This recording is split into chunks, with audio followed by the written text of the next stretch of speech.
বল্টুলাল শ্বশুর বাড়ি যাবে। বল্টুলালের বুদ্ধিশুদ্ধি একটু কম, তাই মা তাকে ভালো করে শিখিয়ে দিল।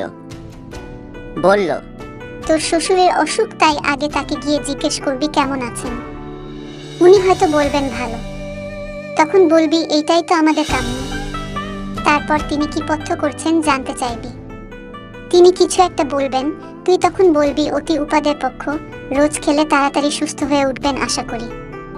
তারপর জিজ্ঞেস করবি কোনো ডাক্তার তার চিকিৎসা করছেন। ডাক্তারের নাম শুনে বলবি দারুণ ডাক্তার, খুব তাড়াতাড়ি ভালো হয়ে যাবেন। আর সব সময় হাসি হাসি মুখ করে থাকবি কেমন।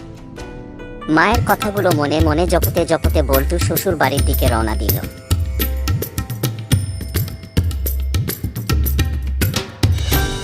শ্বশুর মশাই রোগের জ্বালায় বিছানায় শুয়ে ছটফট করছেন।